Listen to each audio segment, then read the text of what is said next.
I hope when people see the 18th Divine Art Festival, they can see like our blood, sweat, and tears. And to any dreamer, this is what dreaming feels like. We're willing to know that you're gonna go through a lot of no's. I remember everybody was telling us no. I remember beginning sending emails. I sent so many. I counted. I sent about 100 emails out. But guess what? Every no is going to equal a yes. And I kept on. And then guess what? I remember one week I had so many calls the next week. Quest, here you go. Here's $500. Here's $10,000. So I said that to say, even though we're not seeing it, you still got to believe it. Each one had to be instilled with compassion. Great artists get on stage and sing a song and you don't feel it until they have to give something up to make you feel what they trying to say. Quest, you know what I'm talking about. Otherwise, they just gonna sit there and look at you. But if you hit that mark, people be crying and hands are up. What Black art means to me is my history, my ancestors working through us, letting us know the stories that they had to deal with. That's what Black art is to me.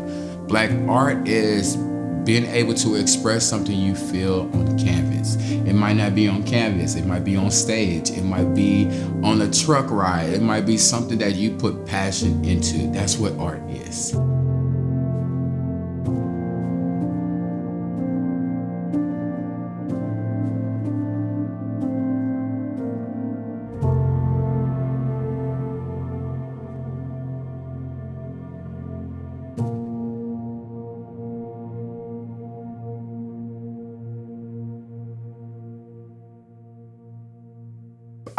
I'm here to actually live my dream and actually push everybody else's dream. So you want to call me an entertainer, an actor, a host, I do it all. I produce shows and I'm the man behind this crazy work of art that we produced this year. How it began? Yeah. Well, it basically began with me. I used to work at the Jazz Museum and basically I wanted to do something for artists. Of course, 18th Divine is always known for his great jazz, R&B, blues, and all the music. But I wanted to make sure that we show love to our artists. And so I left that job and I'm like, okay, I gotta do something bigger and better than what I've ever done before. And I linked up with Melissa Robinson. Shout out to Melissa Robinson, who is the 3rd District Councilwoman.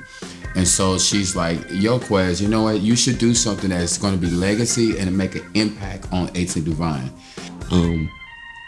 Came up with the inspiration of Afrofuturism, which was what do African Americans, what do Black people look like in the future? You know, how do we want to see ourselves in the future? You know, what does that look like? What does prosperity look like, you know, for our people?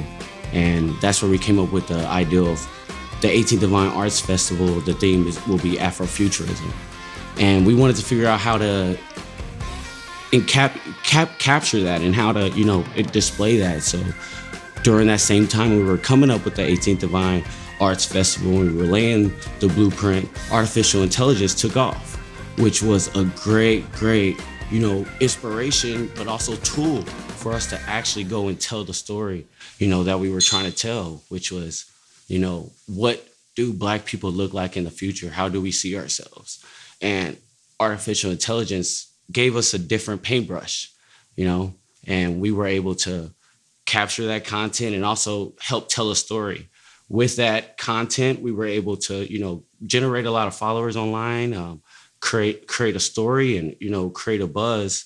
But then also we brought it back down where we started interviewing, you know, our actual artists here in Kansas City, people like Warren and, you know, these people who have paved the way for a lot of Black artists, not just, you know, currently, but also, you know, in the past, people like Michael Toombs. So we planned the entire year, and that still wasn't enough time to do everything that we wanted to do, of course, but we did it.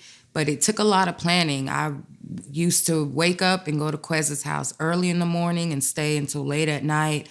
I know me, Quez, and Cedric, we started from the beginning. I mean, it was every single day. We're in meetings with different people. We're doing different things to make sure that the festival is known, that we're creating our mark, we had a lot of pushback. We got almost shut down by the liquor people. But we made it happen. So, but that goes back to tell you like the behind the scenes stuff. It was just like the liquor we had maybe 20 minutes to go find buckets so they would not shut down our bar. And remember, the bar is maybe a percentage of the money you bring in to cover some of your budget. So if we would have shut down the bar, that was income coming in so everything that could happen happened. So yeah. In the very beginning, we had a lot of people who didn't believe that this was possible. They thought it was just one of Quez's crazy dreams.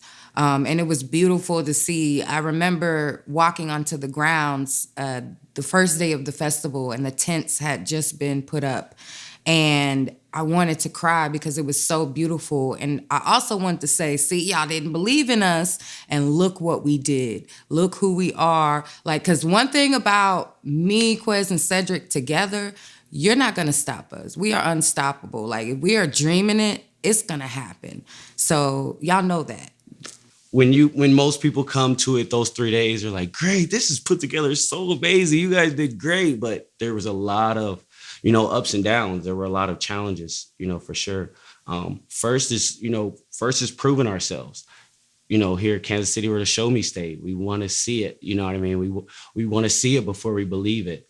But, our team were visionaries, so we can see it, because, it's with our faith. So first challenges, of course, with any time you do an event is funding. There were a lot of people who said, oh, we want to help. We want to help you guys out. There was a lot of white organizations when we told them the story of creating a Black Arts Festival. They were all ready to go on team, but not so ready to make our check, write those checks. But there were some great people when Quez, Moon, and I, when we came together and we threw those ideals together and we thought about our partners, our partners and our sponsors stepped up. People like Jay Dunn, people like, Hallmark. There are these organizations that's out there who definitely supported us. But it was a challenge at first. It was definitely a challenge. There was a lot of ups and downs. If I heard budget one more time, the word budget, that was made. If we had played a drinking game and budget was the word that we put in and everybody got drunk, it would be budget. Because it was like one of those things that I had this big dream, but this little bit of money working with. That's my phone going off, of course. It's my phone reminding me that I'm a millionaire and I'm going to travel the world doing what I love. But anyways, it just went off. Oh, yeah. So I think one of the most disheartening things about this process is that initially we didn't even have support of a lot of our community. So there was a lot of Black community that said, we've tried to do this before and we never did it. It's not going to happen. Y'all are not going to do this. There were a lot of people who weren't supporting us at all. They thought it was just, like I said, a crazy idea that wasn't going to happen. There were a lot of no's. There were a lot of organizations who said that they were going to step up to help us, but did not. A lot of lip service, as Cedric said. So yeah, that we had a lot of pushback. And what we did is we continued marching. We continued following our dream, continued doing what we had to do to make sure that this festival would be a success, because it wasn't about us. We was able to bless 50-something artists and they all made money. We was able to bless Black artists. And one thing why this is so important is because Black artists never get that opportunity. So we're spreading that love in the Black community with Black artists. Black art represents so much in the Black community. What Black art means to me is my history, My ancestors working through us, letting us know the stories that they had to deal with. That's what Black art is to me.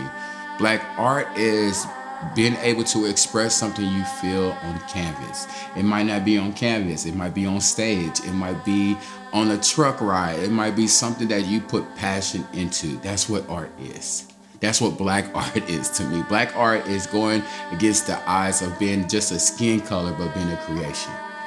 That's what Black art is. It wasn't just about us. Granted, we do have a team of artists, but this festival is so much bigger than us. This is about community. This is about taking up the space that we deserve. We're on 18th and Vine, and we're going to stay there. And as it's being gentrified, I think there's something powerful about us staying in that space and saying, no, this is still our space. We're still going to celebrate artists in this space. We're still going to do what we need to do in this space because it is our space.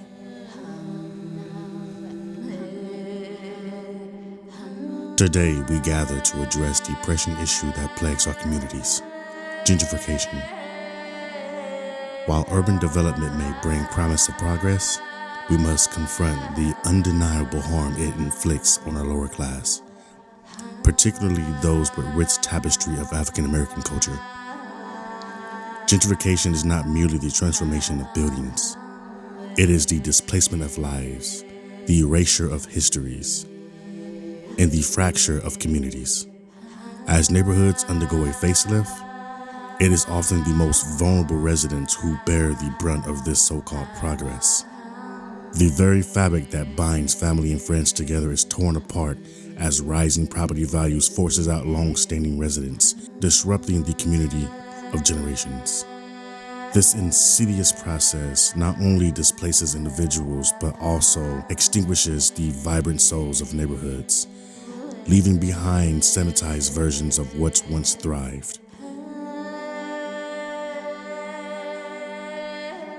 Well, first of all, we have to, if we're going to talk about the past, we have to talk about where it was born. And we have to always give credit and homage to New Orleans. You got to talk about where it was born before you can talk about the future. So you talk about where it's born, but then you got to look at where it grew up at.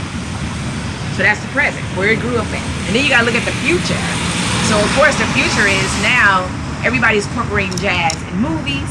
They're incorporating jazz in storytelling. It's even incorporated now in hip hop.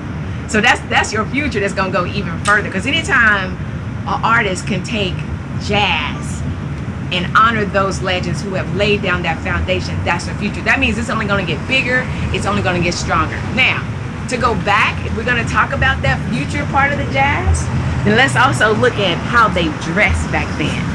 They were dressed to the nines. Now, I always said, why is it called nine? It should be dressed to the T, from the top of their head to the bottom of their feet, from the right arm to the left arm. But then when I found out what dress to the nines really mean in Kansas City, it means dress to the ninth with the ninth inning at the baseball game. I remember when the baseball stadium was up on 22nd Street and I couldn't afford to go into the games, but I remember standing outside. And after hearing the stories, how people would say, hey, we would go to the stadium and then we would come to the Vine. So now they listening to music the whole entire time. So if you think about it, jazz in Kansas City is the history of Kansas City. If you have to ask somebody about what jazz is, baby, then you don't need to be understanding. A lot of people say they don't like jazz. And the reason why they don't like jazz is because they don't understand the musical conversation. They're not understanding the duo. They're not understanding the connection. When you have the pianist and you have the upright bass player having a conversation, that's jazz. That's a duo. And then when you have them big boys, a big band, see, a lot of people think jazz is gone, but it ain't. Them big boys are still around and they're still performing and doing their thing, especially right here in Kansas City. But jazz has gotten bigger than bigger. So you have to look at the future. So because of jazz, just right here on the 18th and Vine District, that is the reason why this district is so powerful. That is the reason why this district is at the level that it's leveled, at the level that it is, and we also need to honor those who have laid down the path. So honor the last legends, but also honor those who had appreciation for jazz. A lot of people don't think about it too. Jazz is listening. It's listening to the heartbeat. Like again, we got to go back to that future. A lot of people fail to realize jazz was never recorded. And the reason why it was never recorded because our ancestors didn't have to record the beating of their heart or the trials that they were going through. So when it did get recorded, that's the reason why everything is recycled now. And now you look at now you got that jazz, you have rap connected to each other. So again, in this community, you also have the jazz is improv, and it's not just used in a musical format as well. Jazz is also art. If you look here, just in this district, there's many murals here, especially the one right here located on the Gym Theater. That is made by T.J. Daniels, I believe. This is his art piece. So when jazz is incorporated into art, jazz is incorporated into history, jazz is incorporated to where you have an opportunity to go tour an institution right here in Kansas City and learn about jazz legends. There's some things a lot of people fail to realize. As a matter of fact, a lot of people don't even know that Pablo Picasso was inspired by Ella Jane Fitzgerald. A lot of people didn't know that. But also, guess who wrote a song for the Queen Elizabeth that it's not even a lot of people don't know where of? It's Duke Ellington. He wrote a song for her and it's called Queen Suite. And he asked her, do not publicize this song until his death. Why? I don't know. Maybe him and the Queen had something going on. Never know. But you also have to look at it. Jazz is very important. Again, jazz is art, it's history, it's conversation, it's connection. It's who we are in Kansas City. It's jazz. So, Can you share the memorable stories about the street, about the 18th Vine, about the Gym Theater, and then we about to do the Boone after that? okay. The Gym Theater, when I was growing up, I remember the Gym Theater was pretty much an old rundown building. I think it became the Pigeon Theater, needless to say. So then after that, please take note, the community came together, a couple of other politics came together, and they decided we got to restore this building. This is a monument. This is historical. This was a spot that you would come to. This is what you come to for your picture show. A lot of people fail to realize. I know it's called movies now, but it's called picture show. Did you ever come here? Right here? What shows did you go to? I went to the castle. Went to the castle. Where was the castle at? 12th and Paseo. So how much did it cost you to come see a picture show? Because it wasn't a movie. 9 cents to see a picture show. See, people gotta realize it wasn't a movie, it's a picture show. You got 2 features and a cartoon. 2 features and a cartoon. Wow. See? And that's the reason why I think people fail to realize, especially, and you can quote me if I'm wrong, on Sundays, 3 o'clock, you want to have a good turnout for colored folk. You want a good turnout, have an event here, 3 o'clock, we gonna show up. We done went to church, we done had dinner, now we ready to come together as a community. And really, that's like your after-hour fellowship, right? Right, after church, and everything, your folks would sing to the church. See? Catch the streetcar. We ride the streetcar, and they didn't have to ride with us, they put us on the street. My uncle was a cab driver in 12. He'd bring me down there, or he'd meet me up here, and I'd go to the street. On the streetcar. So see, and that's another thing people fail to realize. Streetcars went right down 18th Street. Right. So the streetcars on Main was not they had streetcars, but this was like the community streetcar. But check this out. See, a lot of people don't remember there was also Matlaws on the corner. Yeah, I used to shop at that. See what I'm saying? That's where you got your lapel at, was Matlaws. We bought our jerseys there, and I had to shop. Printers was right down the street. Yeah. We just started. We didn't go to Printers because of the secondhand stuff. Went to Matlock. Matlaws. And that was the joint, was Matlaws. Now, when I remember seeing pictures of Matlaws, but when I came around, that's when it became a club later. Yeah. So I was in my 20s, getting my club on, and I was like, oh, okay, now I got to straighten up. Can you tell me more about the Boone Theater? The Boom. The Boone. I don't know. The The Boom one on Theater the is next corner. to it. Did you ever go to that one? No, I never went to that one. I never went. Because it was more like a dance hall, right? You know, I was a little young. Yeah. So my uncle and all of them, they went. But I didn't go to the Boom. Like I said, I was born in the 40s. Mm-hmm. And in the 50s, I was a kid. Yeah. So in the 60s, things started turning change. around. So only thing I went to back in the 50s and stuff was the show The and picture stuff, show. you know. The show, so. Picture show. What's your name? Can we have your name? Odell and Nelson. Odell. So, Mr. Odell, were you born in this community? Yes, I was born in Colored Folks Hospital, general number 2. Yes. We had the white folks and the colored folks hospital. General number 2 was from us. Mm-hmm. You know, and the white folks, hospital, you got circumcised. In the black folks hospital, you didn't. Now, the Solemn down here on 18th Street. because I know they're trying to restore their building. And for some reason why, somebody goes in, they try to restore the hospital, then there's weeds again. So do you remember that hospital when it was in existence? No, I don't remember that, but it used to be a barber shop. My uncle used to bring me down. Like on the other side of the street, on the other side of the Medlock, you used to come down. There's a pool room across the street where you see the sign, the jazz sign. Yeah. There's a pool room across there, and then it was a club right here. Yeah, so I remember the club right here as a kid. So I was still younger, and the club was called El Capitan. And I remember, here's the crazy part. I remember we would walk up and down the street, and what attracted me to El Capitan was the neon lights. And people failed to realize this was one time called the Paris of Plains because of the neon lights. You felt like you was like, in Hollywood. Way before Vegas did they little thing. But it was crowded. In El Capitan, I remember I would literally put my hands up on the side of the building so I could jump up and see what they was doing in the club. And then when I found out later in life, this is at one time where Charlie Parker even had a chance to perform at, was there. And I'm thinking, oh my God, this is El Capitan. And that made my dream come true. Wow. Thank you for sharing your story. It's nice talking to you. Nice talking to you too. See, I love it. Yes, sir. Thank you. Okay, so we had did an interview with Michael Toombs, and Michael Toombs said, Quez, he told the team we was taping, he's like, this has been done before, but it has never been executed on 18th and Vine. And hearing that, somebody told me a long time ago, if it terrifies you, then do it. We sacrificed a lot. There was a lot of blood, sweat, and tears that went into this project. And I think on the other side of it, because I believed in his dream, I believed in Quez, I was also willing to sacrifice because I knew that it was much bigger than the position we were in the beginning. And it, as you see, it has been amazing, and we did it. I mean, we did it. It did take a lot. I remember we had to go to Aldi's and get some food so we can eat. There were times that we didn't eat because we were too busy working. I ain't even gonna say that because Quez gotta eat. Like if he don't eat, it's a problem. But there was just times like we didn't have the money to get what we needed, but we still made it happen. And there's just something to be said about someone who is willing to sacrifice for their dreams. As an artist, I've worked with a lot of organizations and institutions in Kansas City, and all of them with the desire to push art forward and in all ways to uplift our community.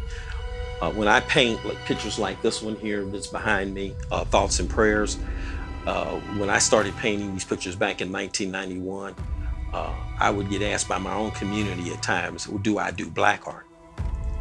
I'm a surrealist. I paint what you see, and it's my soul and it's my spirit and it's what God gave me, and because I'm black, I imagine that's black art.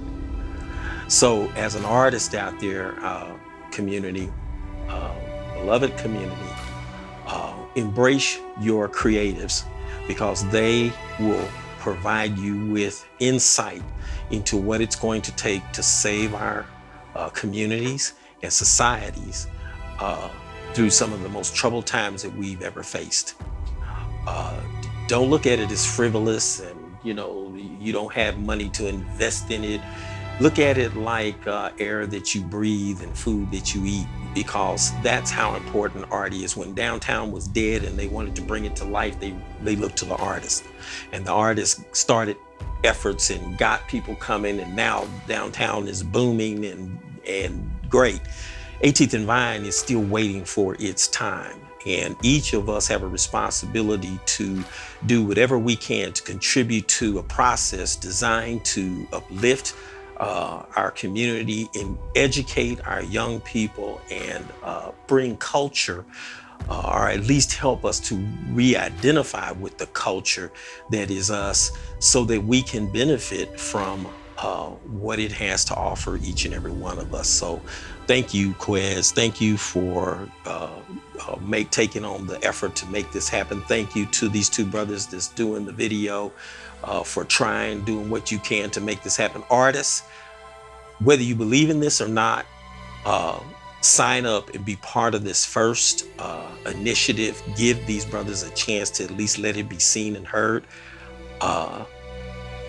because it may not get another opportunity for a long, long time. This opportunity right now is set, it's ripe, it's ready for you to step up and do your part. Show your work, talk about your work. So we launched 18th Divine Arts Festival February 2nd. We launched it February 2nd, during Black History Month. So this is a great time for us to tell a story, not just about 18th Divine, not just about Black history, not just about art, but all of those things together. So, we used artificial intelligence not just to, come up with the concept and tell a story, but just bring people together also. We use things like, using Van Gogh art with, African-American subjects, bringing that type of concept together, create a conversation of, what is art, but, what is Black art and why is it important and why is it important to you? To explore the profound connection between Black art, Black history, and the enduring spirit of our ancestors. Within the stroke of a painter's brush, the verse of a poet's pen, and the rhythm of a musician's melody, we find a narrative that echoes through time, woven within the very fabric of our heritage. Let us travel back to the 1600s, where the canvas of history is painted with the hues of the Middle Passage. Shackled and torn from our ancestors' roots, our forebears embark on the journey marked by pain and suffering. It is within the arts of these resilience that we find the first strokes of our collective narrative. Fast forward to 1865, the year of emancipation, a pivotal moment of our history, yet the struggle persists. The Jim Crow era casts a large shadow, and the canvas is marred by discrimination and hardship. It is in response to the challenges that the brushstrokes of resilience and determination gain prominence. The Harlem Renaissance of 1920 emerges as a vibrant chapter in our artistic journey. Against the backdrop of adversity, Black artists paint a taboo of cultural flourishing. Their creativities become a beacon illuminating the path towards self-expression and identity. The 1960s ushered in a new movement, a rhythm of change during the Civil Rights era. In 1965, the March Across Selma Bridge became a visual symphony. This movement etches itself into the collective memory of our struggle for justice. Today, as we stand in the intersection of past and present, Black art continues to evolve into a powerful medium of expression. Our artists, storytellers, and creators amplify the voice of our ancestors, giving form to the pain, strength, and the beauty that defines our history.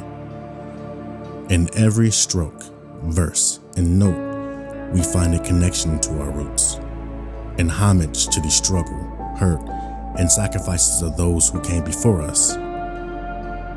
As we celebrate Black art, let us recognize its role as a minor reflection of the journey of our ancestors and an inspiring force propelling us towards the future where creativity, justice, and unity converge.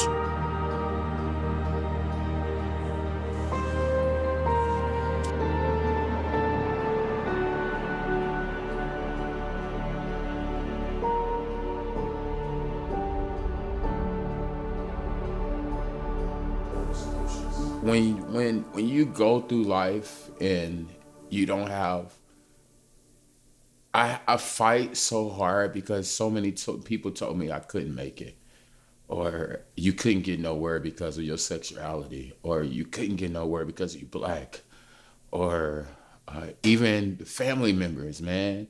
But that be my fight. That's why I work so hard. And I know that I'm an example for somebody else, man. And if I can make it, surely anybody else can. That's why we do this.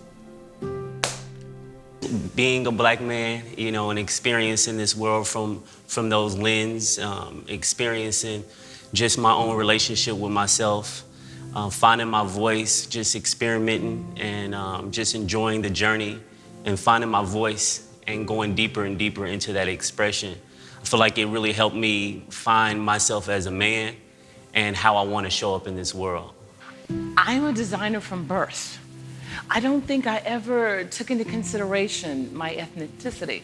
I think others may, but for me, it's just in me. It exudes from me. I feel like what happens as a person of color that is a designer is we have been pigeonholed into places or held back because we are first looked at as men or women of color. And so I've had teachers say things to me which kind of hindered as a young person to say that you can't be a designer because you're Black, but designer exudes from me. It's who I am. But the thing is, we have such a small amount of it that we have to go and look for these spaces. Whereas to come to any other art, you can open, I don't even know what this is, but I guarantee you if I open the book, we'll find somebody's art in there and it won't be ethnic. You know what I mean? And that is why we need more of it. It needs to be everywhere like everything else is everywhere. How about that?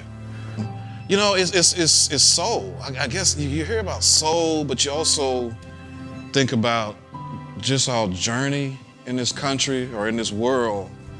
And it's life, it's pain, it's, I don't know, it's joy, it's tragedy, it's struggle, it's blood, it's sacrifice, it's so many things. So, I mean, they say that all of the colors, when you color them all together, it creates black.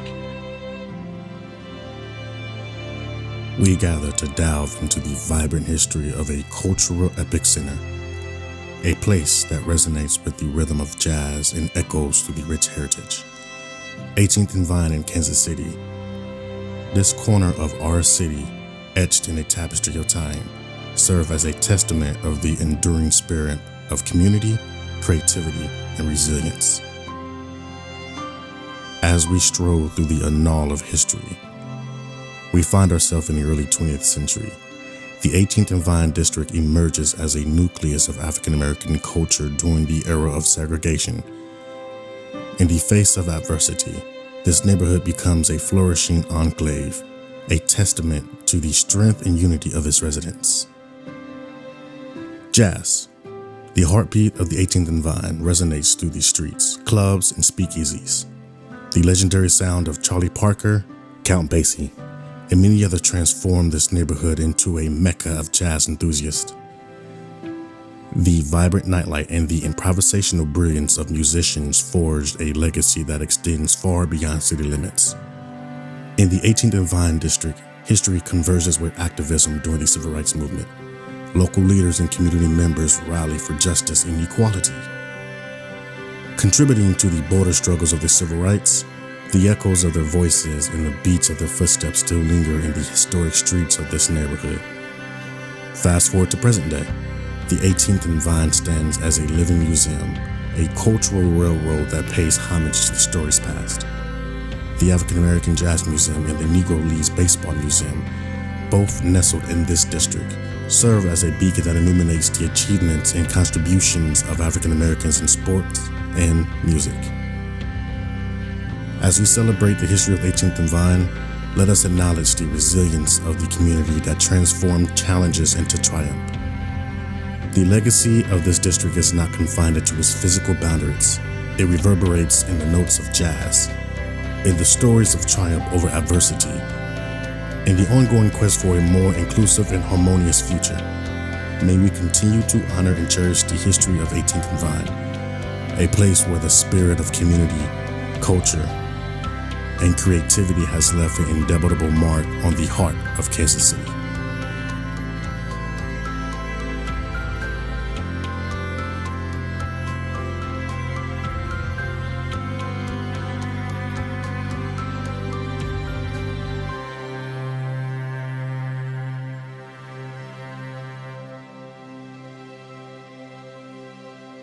Divine is always focused on music, jazz music, R&B, and there's something left out, which was art. Art makes the Black culture and it tells a story. So that's what we needed. One, it hasn't been done for before in this magnitude. So of course, I think I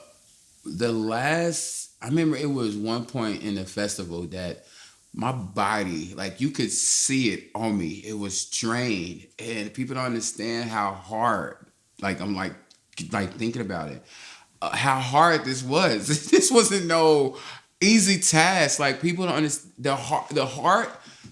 Let me explain what the hardness was. The hardness was, just think of a person who created the light bulb. Okay, he didn't have nobody else to depend on when he made that light bulb, right? He was the only person actually believing in himself to make that light bulb. But without that person who believed in that idea of making a light bulb, we would not have light.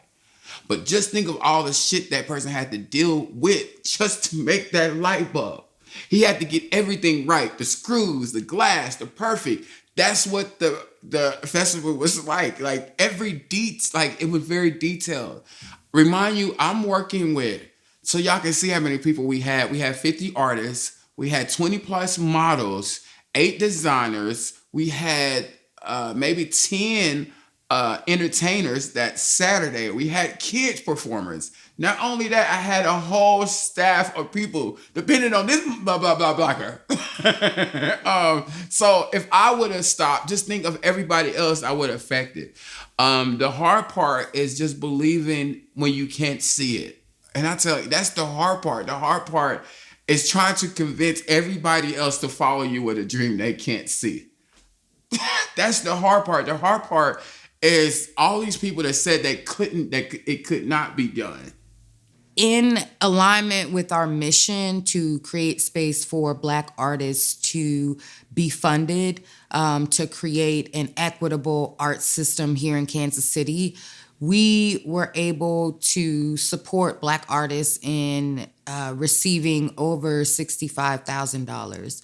So that included allowing the artists to have space free of charge. That included the performers, that included the models, that included everyone who identified as an artist and who is an artist to be able to receive some funding. And that ultimately is the goal, because we do want to build up our community. We do want to ensure that we have the funding that we need to do what we need to do. We sent out a survey. We got amazing results from the artists. I don't think there's an arts festival in Kansas City that allows free artist booths.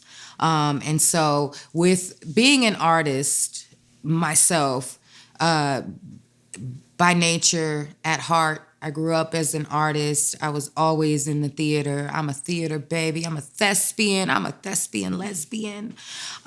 So being an artist, I remember being told, like, you have to get a real job. Art's not gonna pay your bills. You're gonna be a starving artist. And being a young mother, I had to make a decision. So I cut, my time being an artist short out of fear of not being able to survive. So when we're creating spaces for people to be able to survive off their art, that is extremely powerful.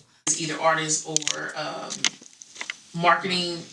We want all of them. Or whatever, they're gonna be doing everything. Yes. So that's good, because I can put those people in those positions, and then we can make sure that they cross-pollinate to go into, like, maybe selling merchandise. That's part of marketing. We can find marketing in any of those aspects. So if they sign up for videography and photography or marketing, let's accept all of them. Okay, so I have Browns. Can we? Because what's gonna happen is you're gonna get 100 volunteers and ain't nobody else gonna get them. So we're gonna have and that's what I said. That's what's great, is that if I get 100, then I can be able to say, all right, marketing is the front door.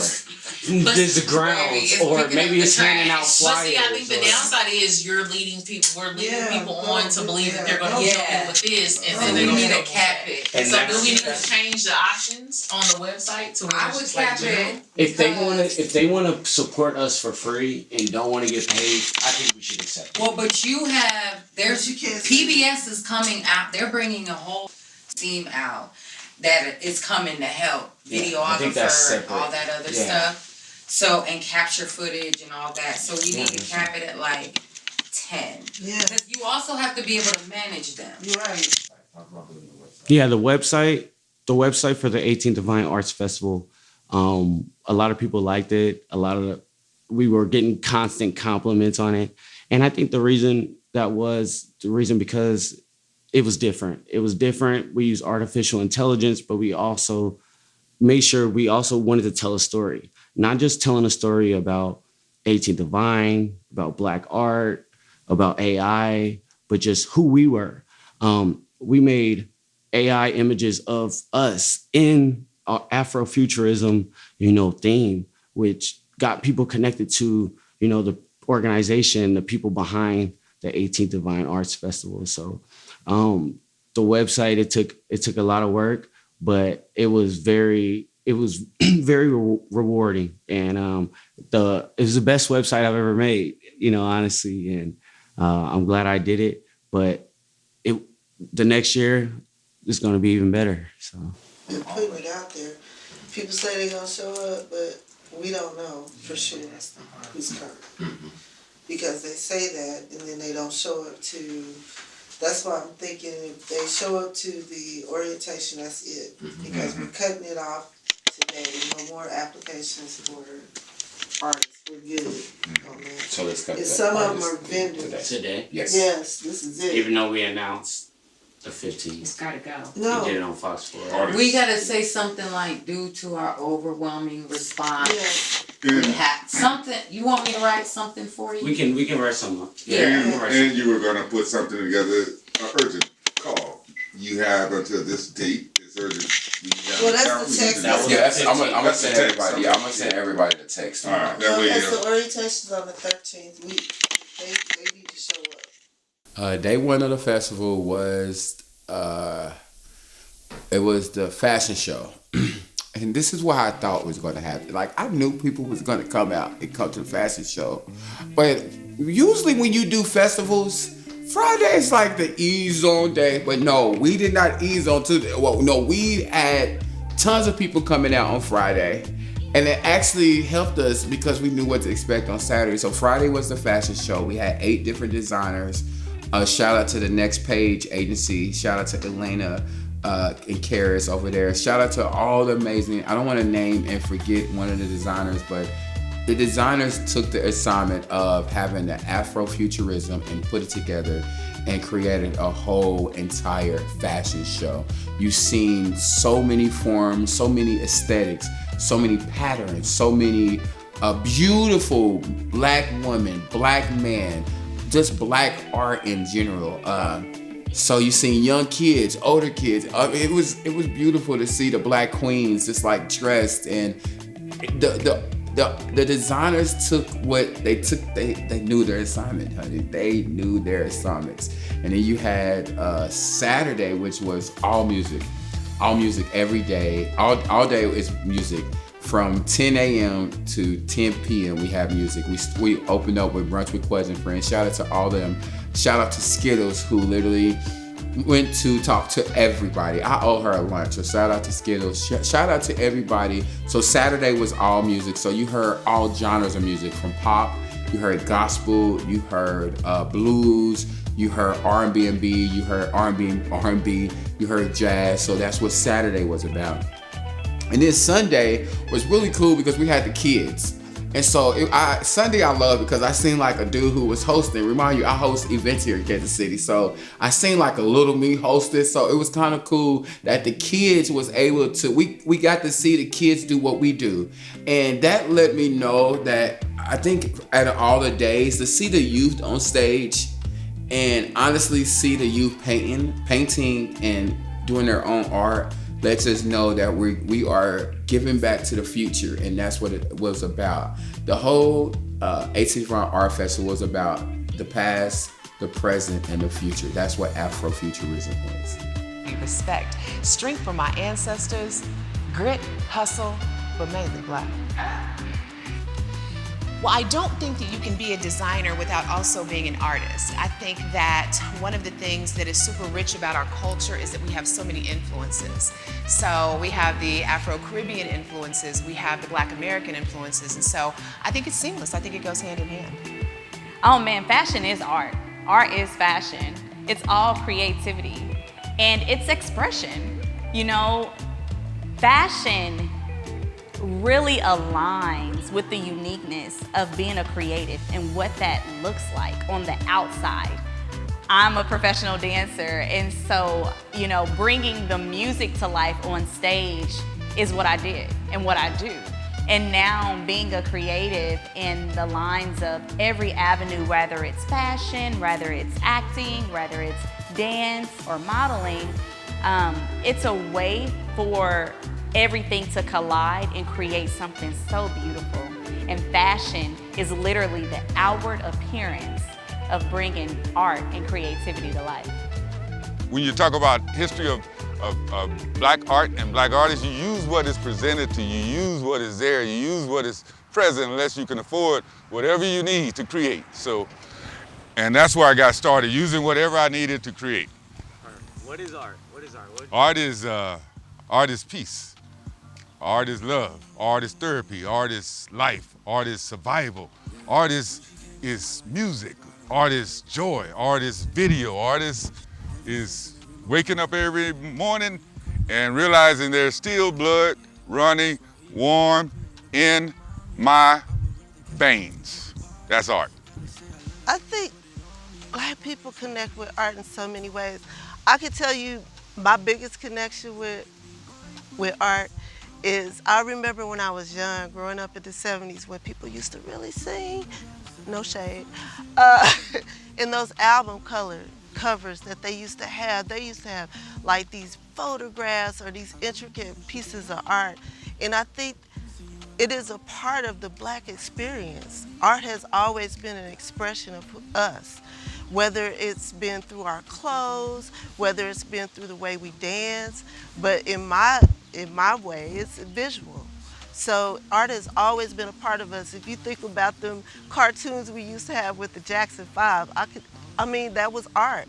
Somebody had to create that before it became movement on a screen. That was art. What's going on? It's your girl Skittles, and I am one of the hosts of the 18th Divine Art Show here with Brunch with Pleasant Friends. I'm going to be doing some few interviews today, so I am here with Miss Z of Z-Wear. And we're just going to be asking a few questions. So, Ms. Z, tell me a little bit about you and your business. So listen, I started this business based upon the fact that I was dealing with some things, so I don't want to get into all of that. But nonetheless, my mother told me that I was too talented to work a job. Okay. And so at the end of the day, she gave me $30. That $30 turned into $1,500. The $1,500, we went on and on and on. And so she just basically recognized the talent in her child, and instead of me dealing with everything that anyone else had said as a child growing up, I began to build upon what my mother was now telling me. So that's where Z-Wear came from. The art I make is different though. It's Tell all us how different.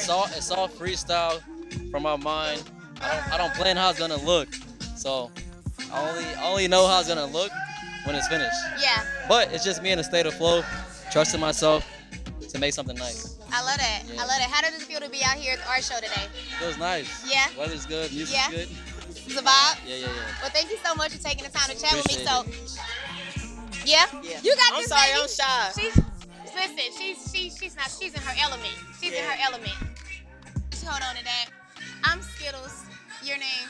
Cash. I mean, Everybody I know me at Badu Dolls. I know Cash. I'm trying to act like I didn't know her because we was on camera. Okay, Cash, talk to me. Tell me about you, your business. Okay, well, I started Badu Dolls painting to represent my mother. She passed away in 2019. Right along on 2020, my father passed, and then right along with my boyfriend, he passed in 2020. So I had to put my energy instead of crying and being sorrow and all that and being Going stuck. into a certain place. Yeah, I couldn't. My kids was taking care of themselves. Yeah. So at one point, so painting put that pain and energy into something else, something beautiful. It's beautiful. Thank you. I appreciate it's it. Beautiful. You know, everybody around here has different art, but just like rappers or singers, they have something to say, and I think people have something to paint, have something to show. Yeah. So, hey, see people's pain or they love or their happiness through their art. It's a story in everybody's booth. I love to hear that, and I love the fact that you found an outlet. Because sometimes finding certain outlets or whatever like that is hard. But I'm glad you found one that was positive, and it shows. And the fact that you just amazing. Thank you. Look at the beauty, Yes. representation. And I'm Black Kings right here.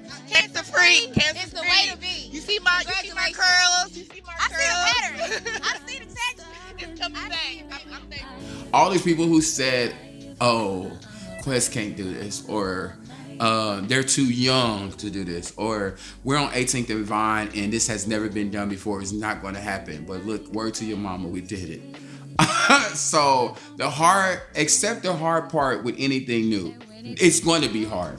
And anything given to you easy, I don't want it. You know, I wanted to work for it. I wanted blood, sweat, and I cried a couple times, you know what I'm saying? Hell, I got scars over my hands still for moving shit. But I wouldn't trade this experience for anything because if I would have not did this, look at the dreams and the art that all these people got to see from just a dream. And that was the hard part, just believing in something and convincing somebody else that it's able to happen. So to the sponsors who believed in us, to the sponsors who didn't hesitate to support us, I just want to thank you all. It's because of you that we were able to have this festival, that we were able to do all of the things that we intended to do. So to Hallmark and J.E. Dunn, we can't say their names on the documentary, huh? Can we? Yeah, we're going to say their names at the end. Oh, okay, never mind them. So to all of our sponsors who believed in us, who had faith, who stood behind us when we were receiving pushback, thank you so much for supporting and sponsoring the very first 18th and Vine Arts Festival, the very first arts festival in Kansas City celebrating Black artists.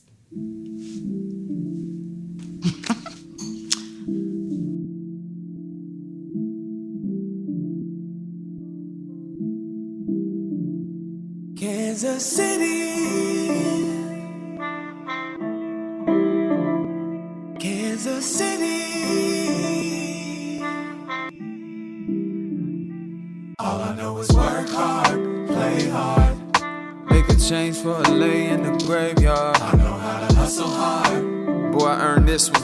I was destined from the start, and I learned it from Kansas City. We were never top of the list. We gave them the sauce, told them class dismissed. Raised around thugs and ballers, golden parlors. You got a 4-door, you got room for all us. Adidas shirt, better match Adidas kicks. We ain't perpetrating, match it up, you know that we the shit. Forget who the weakest is, Sundays we all kings, all chiefs. Swope Park, we been trying to kick it all week.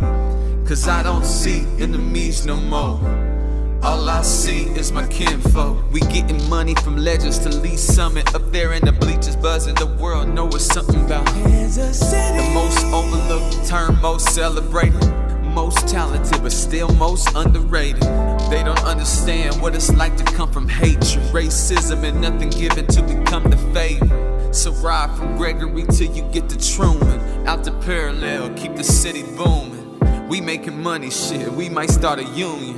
Gotta pay us for all they ruined in Kansas City. Kansas City. Kansas City. I love it. I love it. Kansas City. I love it. Kansas City. The way we going would never stop.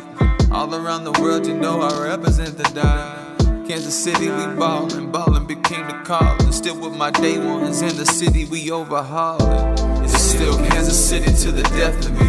guardian angels to Bethany knew I had to work. It's not a maybe, dog, it's a definitely. I'ma win, ain't no pressing me, it's a lot of hurt. All that pain made me tougher, ready to get it. Counting the struggle that influenced every decision. Taught me how to turn a giant to an ant. Put the boot on, ride with me, Kansas City the chant. I hear a lot about Missouri versus Kansas. Who's who, how they acting, and who the man is. What if I told you I'm letting time decide? We ain't really divided, they just profiting from them lies. My parents is from both sides of the line. Mom, Sumner Acad, Dad, Central High. Blessed to be breathing, trying to create a new vibe in these times. In the place we reside, we call Kansas City. Kansas City. Kansas City.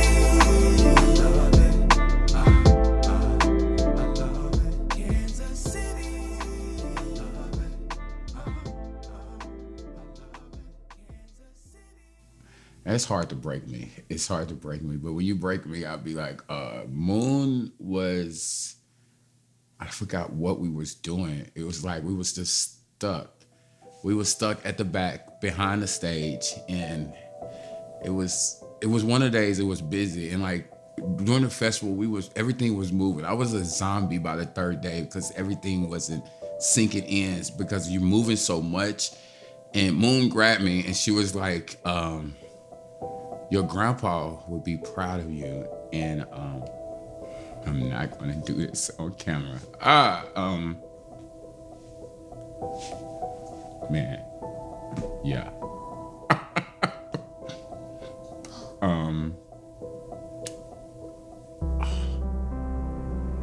I worked so hard, man.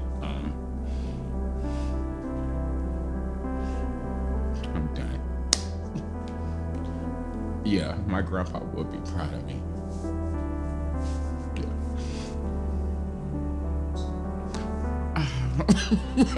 I'm done.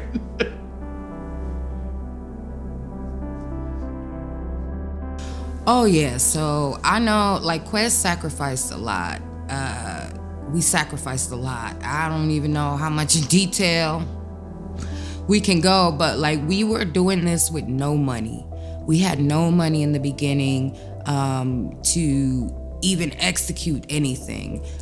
He poured his heart and soul into this project, and he said he was gonna do it. I don't even know how we made it through, but we were working on no budget. I would Uber to his house. We would sit in his house in the living room and plan and work and do what we had to do.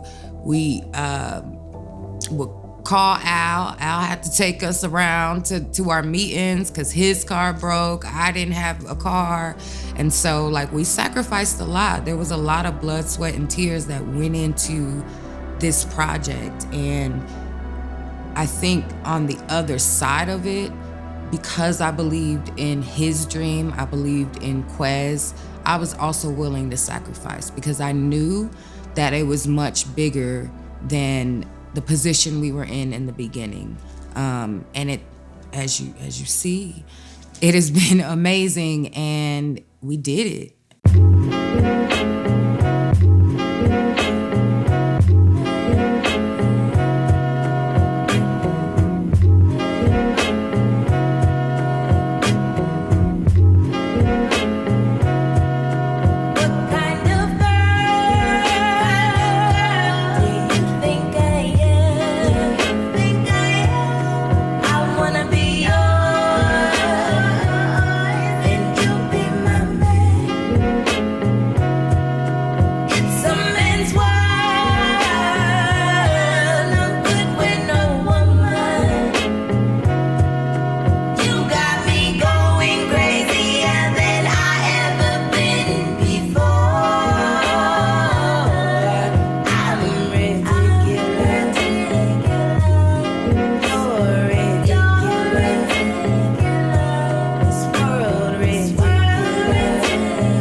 DJ Chopper, I see you. Yeah.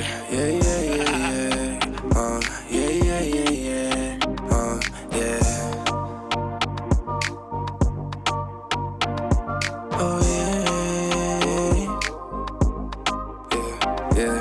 When she came into my life, yeah, I was wildin' with my clique. I had every good intention, I was passionate and shit. Every second, every moment was immaculately lit. Reincarnated again because our karma is legit, yeah. Swahili Bobby, looking for a mommy. I would rather catch a vibe than catch a body. Gotta say, I love the way you put it on me. Wine pointing slowly, gently call me.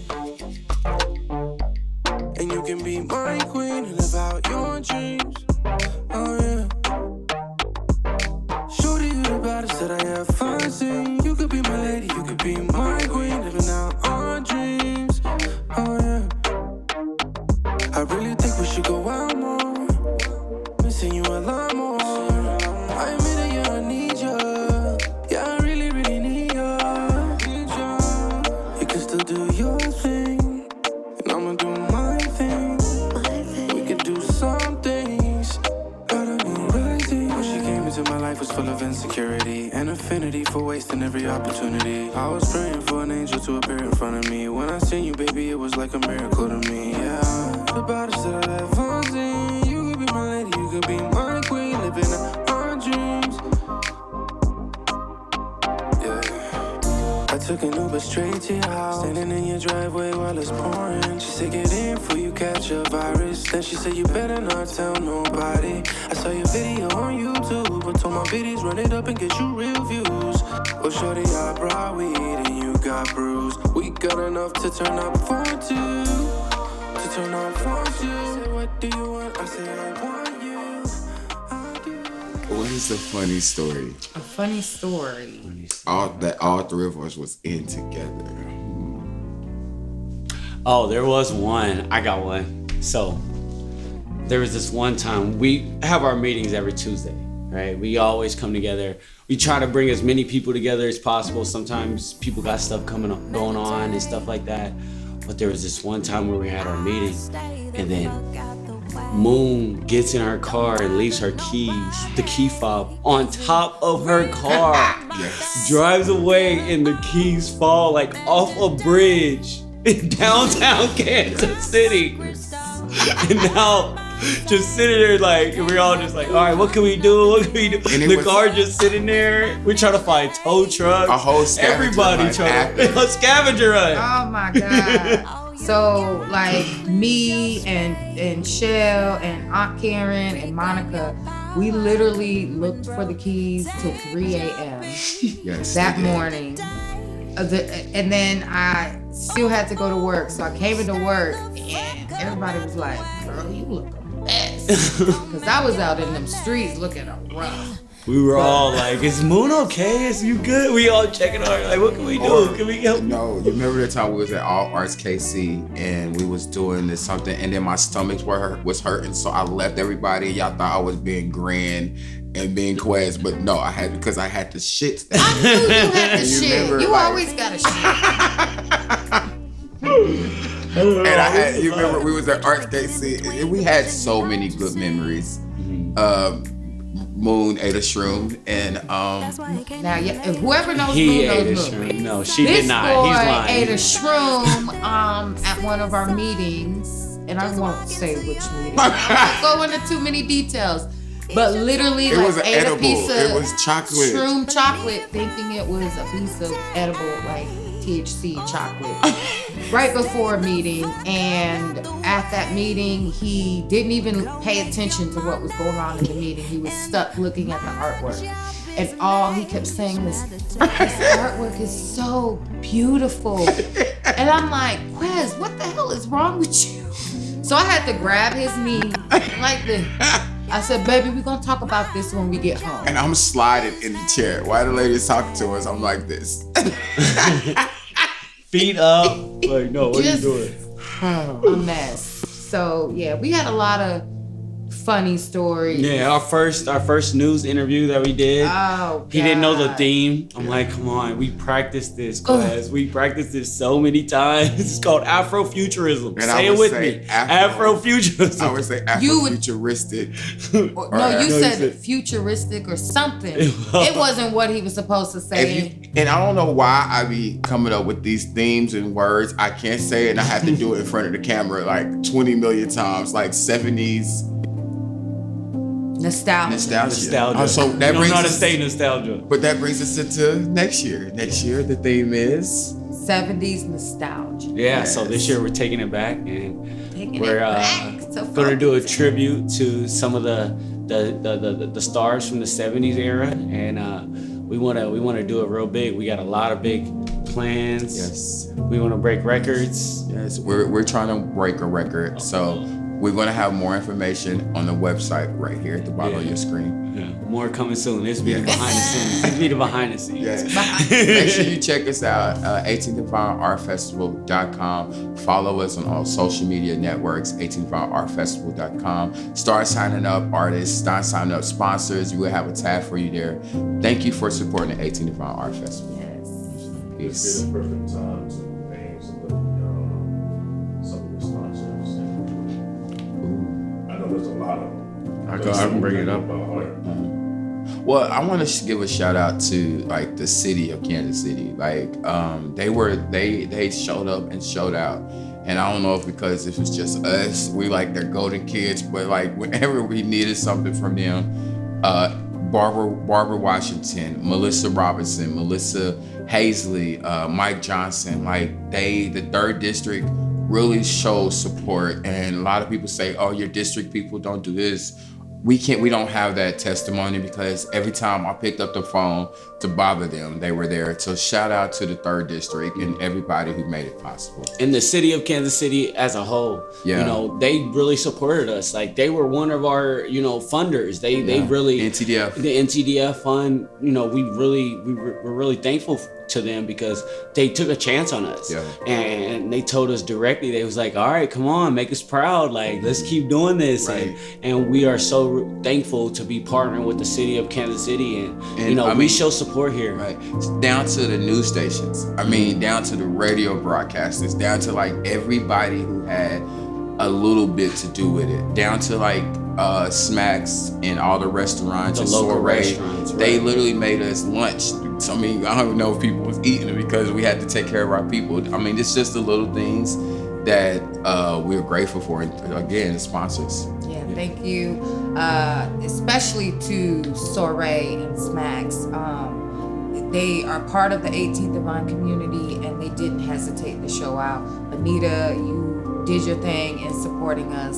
Also, Hallmark and J.E. Dunn, thank you so much.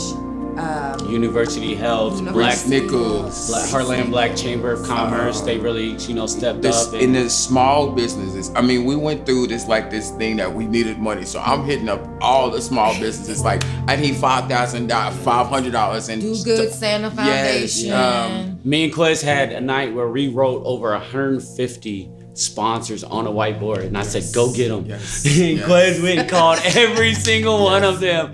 And if they weren't a sponsor, they were a supporter, and they were definitely attending the festival. all the people who pressed that donate button and gave, like, thank you. Like, it didn't happen overnight, and it won't. But like the build up, the biggest advice we can give anybody is just don't give up. No matter what it looks like. Think of Expressive Solutions. Thank you so much. Yes. Was that the people who got the jobs? Who gave the jobs? Was that them? What was the job company? It was we had so many. We had so many sponsors. Yeah.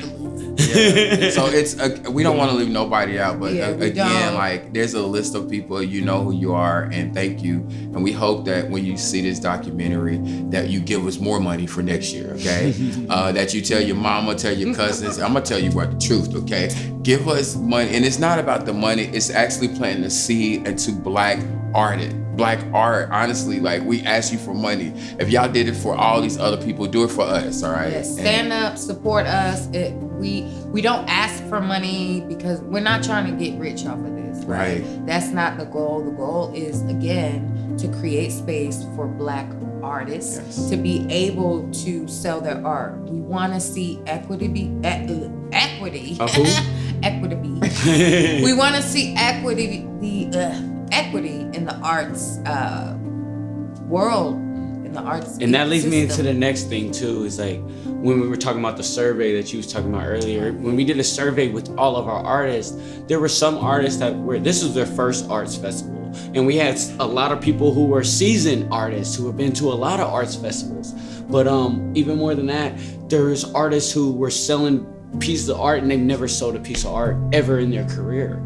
And there was people selling, thousands of dollars of art pieces, which, they've never sold that type of art before. And the networking was one of probably the best parts. All these artists coming together, giving advice. And, I want to give a shout out to the Beasleys, because they really lay like a great foundation for us. And they were really, we were tapping into the people who were seasoned or experienced. And we want to give homage to those Black artists, who came before us, who tried to do this.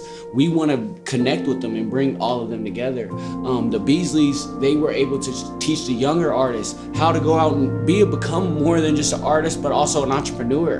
And that's what the 18th Divine Arts Festival wanted to do, is we want to create a resource for all Black artists to come together so that they can have those resources and they can expand, their artists, abilities and actually make a living off of it, And we just didn't touch art. Like that art, of course, is the biggest thing, but art in itself, with singing, dancing, whatever, models, fashion, down to if you can cook, if you got even the food trucks, I count that as art because they have to sit there and create. Culinary, so whatever right. creative person you are, we want you to join the festival. There's a job for you. We love your art and we want you there in 2024. Yeah, art is alchemy, art is magic, and art is represented in so many different forms, and that's what we got to see there. There was a food truck with the rice, and they were chopping up the rice and the egg. Fire, by the way. And I met them. The ice cream. The ice cream was beautiful and it was great. But that's what this is for, is to create space where we can create, where we can be ourselves, where we can feel liberated and stand in our power and just, we gonna create. We are all creators. Like, we're all artists. And so that's what we did. How important is that for Black people to have their space? Very important. If we don't create a space for each other, who's going to create a space for us? And that's true. Like, historically, we have been pushed out of spaces. We haven't had spaces. And even if we were invited into spaces, we weren't given the equitable treatment or respect or funding. We didn't get our bag. And the wild thing to me is that Black art and Black culture is the #1 industry that makes the most money. Yet we have Black artists who are starving. And so it's very important for us to continue to carve out space where we can be vulnerable, where we can show up as our full authentic selves without fear of judgment, where we can just be our beautiful Black selves and create. Creating is so important because it's a way for us to heal and to cope. It's a way for us to celebrate and a way for us to create a space of joy. And so... And another thing, like one thing, like we say we support, like one thing I learned through this whole process is supporting people that you don't even like.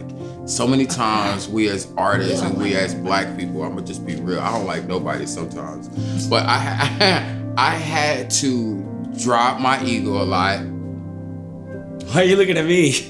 Because I'm the guy who always tells him to drop it. And then he'll drop it for 2 seconds and then be like, I'm Quest. Right. You know what? He talked about the budget. One thing I don't want to hear ever again in life is I'm Quest. I'm Quest. I get what I want. I said what I said. But I said that to say I had to like work with a lot of people that I didn't work with on a normal basis. And I had to put all that aside to say, hey, I need you and you need me. It was this, I had to eat a lot of humble pie A lot of humble pie. But in that humble pie, I learned so many lessons. I would say that you did, like, it was amazing to see your growth overall in communicating. Y'all, so I forgot to tell y'all about my other job. I was also the mediator amongst the crew. Oh, yeah. But to see Quez actually, we had a plan. Like, before Quez cussed anybody out or said anything rude, he would have to call me. And I would talk him down and get him where he needs to. I feel like sometimes that me and Cedric are like, this is our 2-year-old and we gotta, keep him together sometimes. My left hand and my right hand. That's how they sitting, like, literally. And shout out to all the people who I might have let go. All the people who work with us, built the foundation, also help I with love us, you. Like, I know I might be an asshole to you guys now, but I love you. And again, like, things happen. He brought everybody together, connected from the start to the finish. He was there from the beginning. Thank you. And my perspective from for making a space for Black artists, that's why I think it's so important that this happened in 2023, where now 18th Divine has this brand new apartment where only a dozen out of 80 actually places are actually affordable for people like us. So what we were saying earlier, 18th Divine is going through a huge evolution and gentrification, but we want to make sure that we keep that Black history still native and natural to 18th Divine, because that is, if you hear from our historians, the start of civil rights, also jazz, and jazz starts with rock and roll and hip hop and all music, genres. So we still want to be part of that history, and we also don't want to be a part of it. We also want to bring that impact to it. So this is why it's so important to keep the 18th Divine Arts Festival alive, is because now, from starting in 2023, it's going to go through a huge evolution. So that's what we're asking you guys to be a part of it, and make sure that we still keep our stamp down there on 18th Divine, and it never loses its history. Because our Black asses ain't going nowhere. Exactly. And then also going back to our team, the grounds team and the volunteers, and we had a lot of students who came from high schools, and they made shout out to Lincoln High School. Lincoln High School, and Miss Karen, and there were so many people behind the scenes, down to all of our politicians, and everybody really came out and down supported. To the DJ, down to the man building the stage, down to like CC for the guy picking up a trailer, everybody, the tow truck driver, the guy delivering the dumpster, everybody had a job, but everybody did it with love. We didn't have no problems. We didn't have it was love represented, and whoever said Black people can't come together and create something that not only that our generations is going to be talking about, but we're building a legacy for the future, everybody. And that's what it's about. Yeah, and the fact that we are also creating art from our art festival, we're birthing a project from that. I just want to shout out to Darren, who is our videographer, who captures all of these incredible moments. Alpone Productions. Alpone Productions, period. Make me swear. Pure Action, you did rebrand it. Shout out to Pure Action. Darren. And he's working for himself, okay? He's doing this full time. Make sure y'all Google him. So that's why we do this. So that's exactly why we do this, so that artists can actually work full time as artists. Shout out to Darren, Pure Action, who is producing this documentary, this film from an arts festival. So we're continuing to birth art and create spaces where we could share our stories, where we are heard. Thank you.